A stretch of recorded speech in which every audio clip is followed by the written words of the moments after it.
Ramesh commission గారు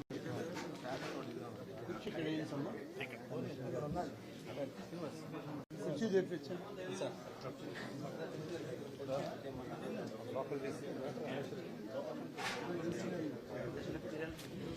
ఈయన లీలా ప్రసాద్ అని ఇక్కడ అమ్మవారి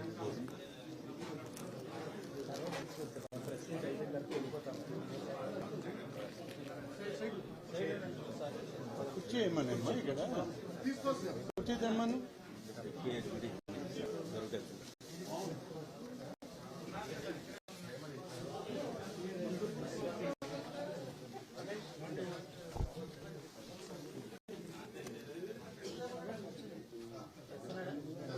సార్ పక్క జరుగుతుంది కుర్చీ కుర్చీ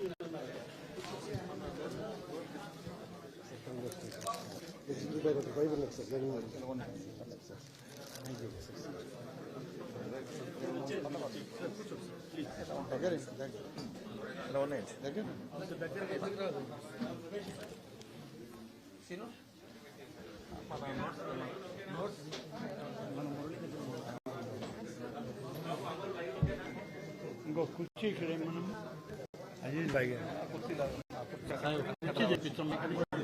ఇంకో కుర్చీ ఇటుదేమో లేదండి కూర్చోండి. ఇది ఇట్లా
ఓకే అండి.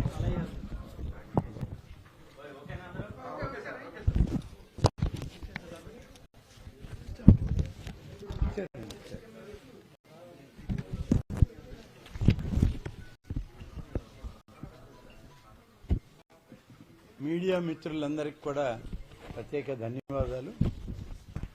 ఈరోజు ఆదివారం సెలవు దినమైనప్పటికీ దేవాదాయ శాఖ మంత్రిగా ఇక్కడ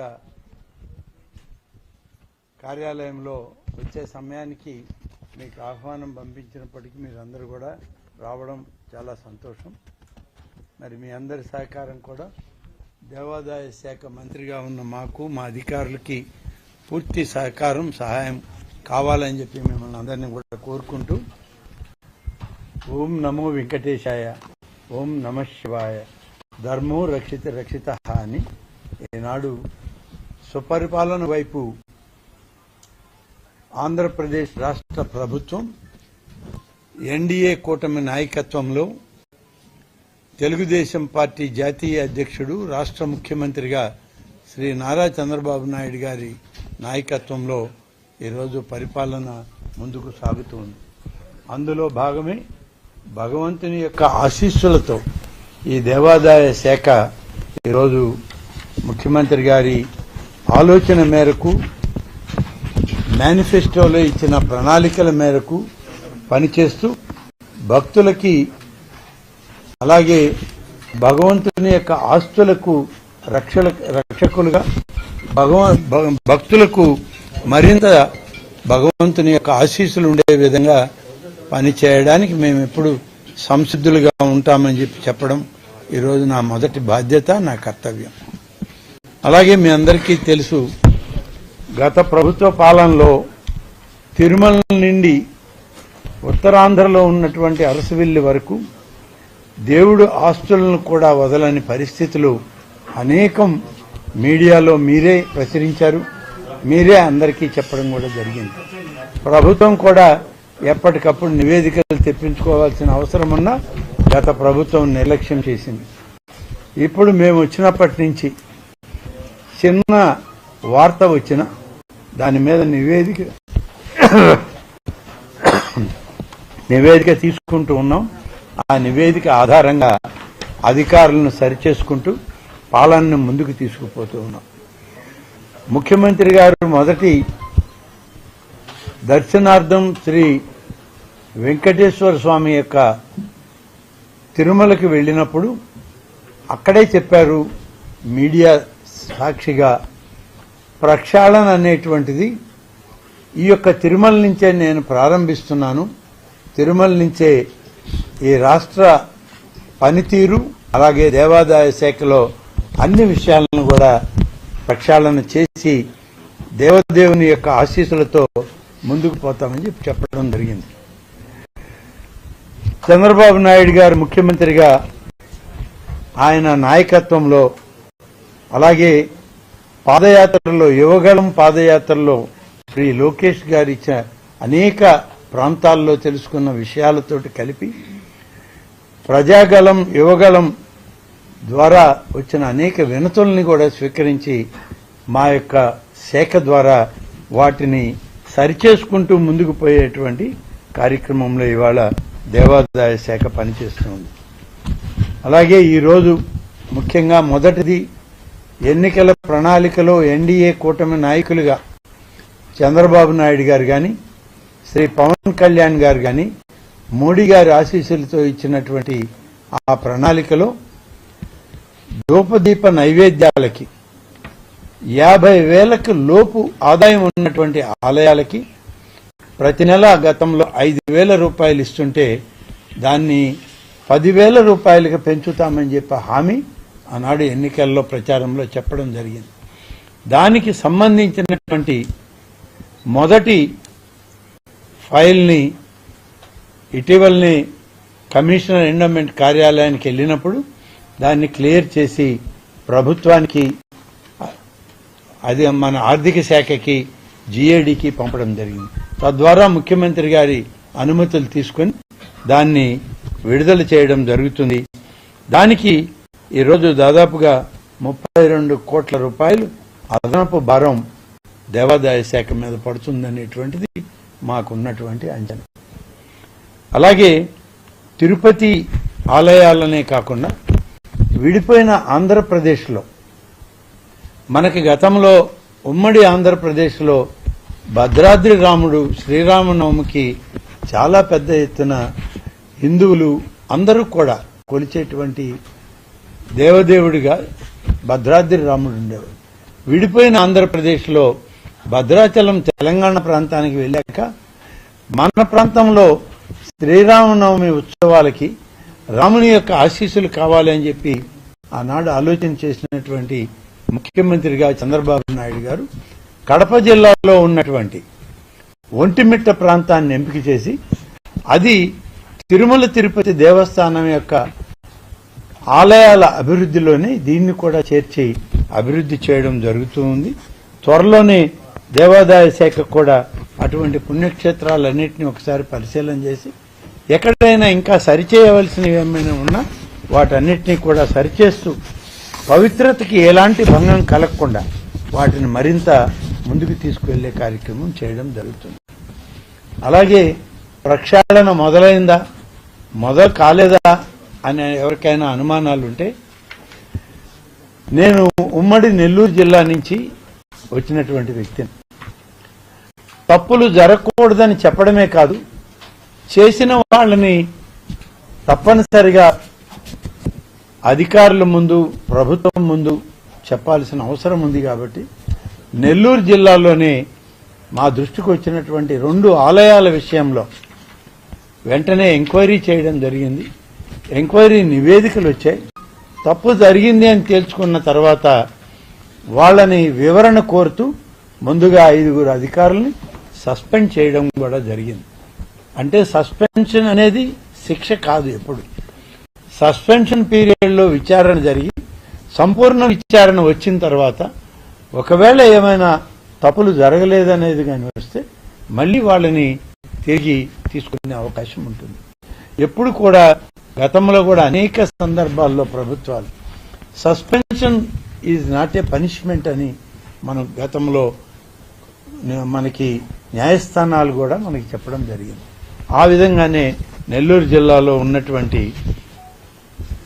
5 అధికారులని సస్పెండ్ చేశాం. 5 మందిని వాళ్ళ మీద పూర్తి ఎంక్వైరీ జరుగుతుంది. మరొక 2-3 మాసాలు పడుతుంది ఎంక్వైరీ పూర్తి అవడానికి. వచ్చాక అప్పుడు దాని మీద తుది నిర్ణయం తీసుకుని ముఖ్యమంత్రి గారికి నివేదించడం జరుగుతుంది. ఎంతటి వారినైనా వదిలిపెట్టడం జరగదు అనే దానికి మీకు తార్కాణం ఈవోలు చిన్న చిన్న అధికారులే కాదు, ఇటీవల నిరంతరం మీడియాలోనే వచ్చినటువంటి పేర్లు, ప్రతిపక్షంలో ఉన్నటువంటి కొందరు పార్లమెంటు సభ్యులు, కొందరు ప్రతిపక్ష పార్టీ నాయకులు, మా దేవాదాయ శాఖలోని ఒక అధికారిని కలిసి చేసినటువంటి అనేక విషయాలు ఇది బాహాటంగా బహిర్గతం అవడం, వాటన్నిటి మీద ఎంక్వైరీ క్షుణ్ణంగా ఇవాళ విజిలెన్స్ ఎంక్వైరీ జరుగుతూ ఉంది. విజిలెన్స్ ఎంక్వైరీ నివేదిక వచ్చి ప్రభుత్వం ఒక నిర్ణయం తీసుకునేలోగా వారిని కూడా సస్పెండ్ చేయడం జరిగింది. కాబట్టి ఎక్కడ తప్పు జరిగినా సరిచేసుకుంటూ ముందుకు పోవాలి అనేదే మా ప్రభుత్వం యొక్క లక్ష్యం. మా ఆలోచన కూడా అదే. అధికారులందరినీ చిన్నదానికి పెద్దదానికి సస్పెండ్ చేస్తారా, వాళ్ళ మీద యాక్షన్ తీసుకుంటారా అంటే మరి కాలానుగుణంగా వచ్చినటువంటి చట్టాల పరంగా న్యాయస్థానాల తీర్పులకు అనుగుణంగా కార్యక్రమాల్లో మేము ముందుకు వెళ్లడం జరుగుతూ ఉంది. అలాగే ఈరోజు కార్యాలయానికి తొలి రోజు ఇక్కడ సచివాలయంలోని నా కార్యాలయానికి రావడం, వచ్చిన సందర్భంలో ఈ శుభముహూర్తాన్ని కామన్ గుడ్ ఫండ్ దీనికి సంబంధించినటువంటి మరి కొన్ని దేవాలయాలని పూర్తి స్థాయిలో వాటిని పునర్నిర్మాణం చేయడానికి నిర్ణయం తీసుకోవడం జరిగింది. దాన్ని ఈరోజు మరి ఆ ఫైల్ పైన కూడా సంతకం చేశాం. ఆ సంతకమే ఈ కార్యాలయంలో తొలి సంతకం. దీనిలో దాదాపుగా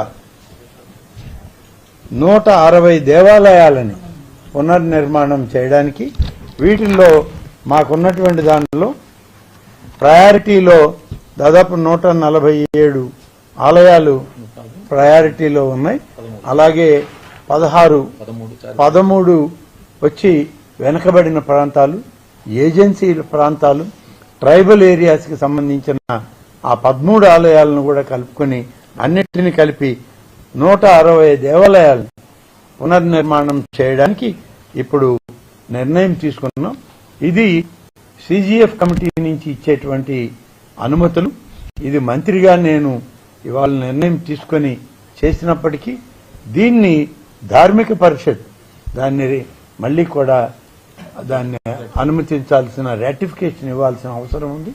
ధార్మిక పరిషత్ చైర్మన్ కూడా నేనే కావడంతో నిర్ణయం తీసుకున్నాం.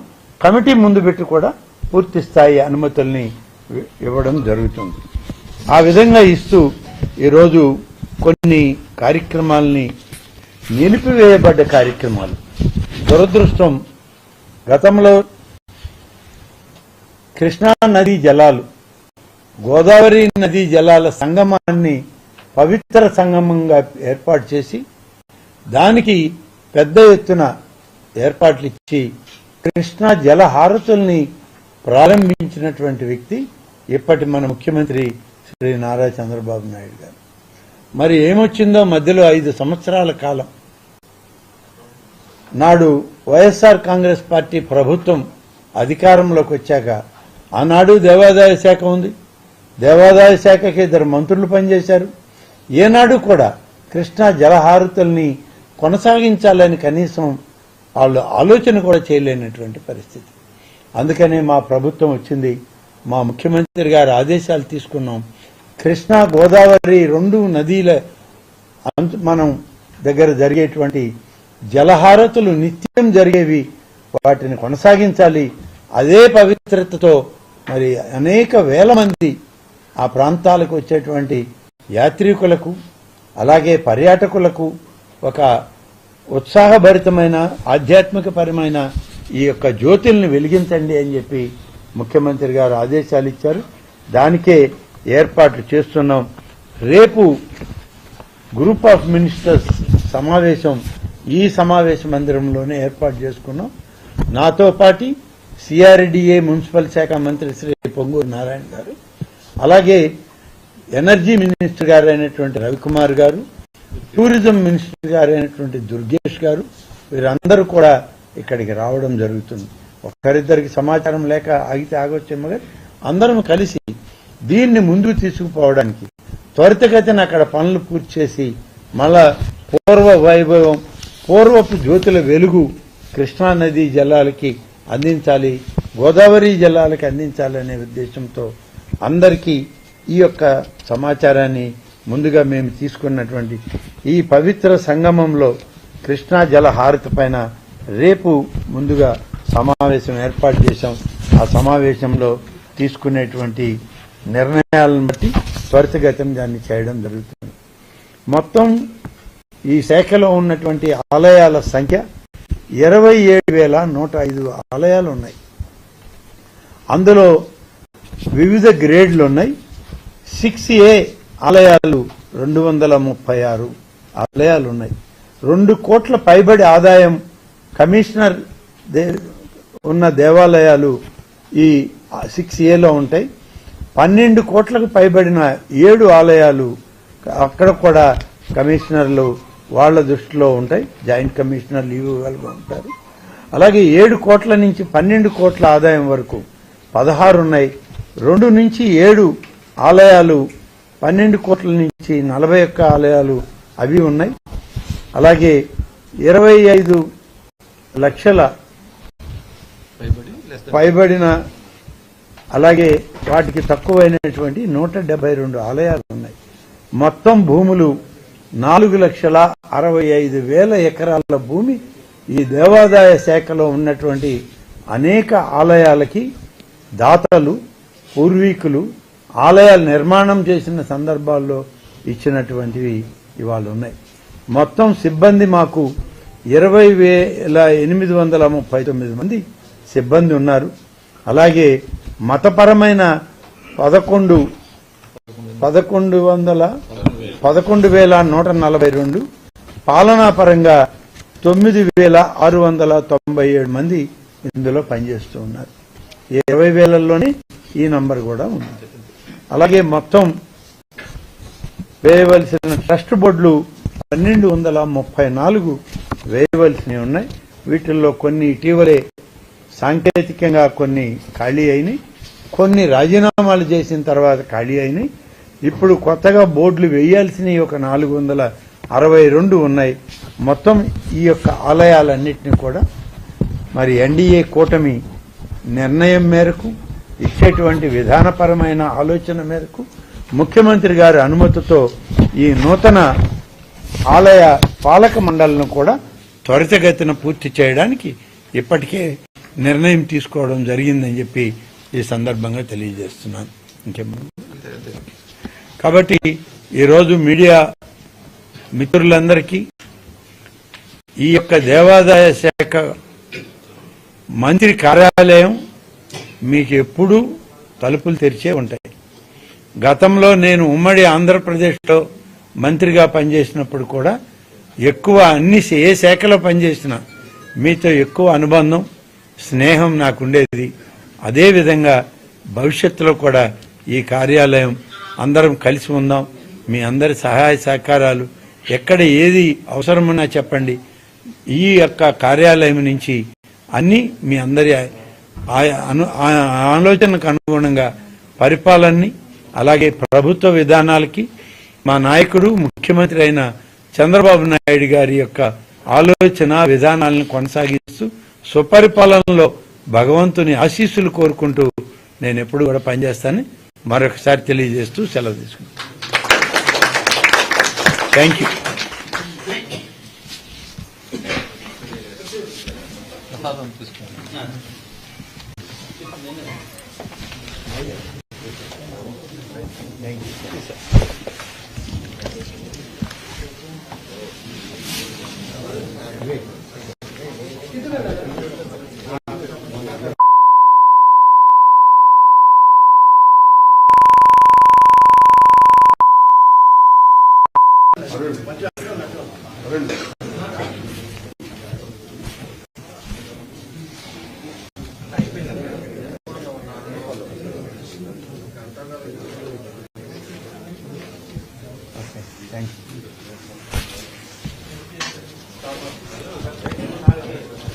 Thank you.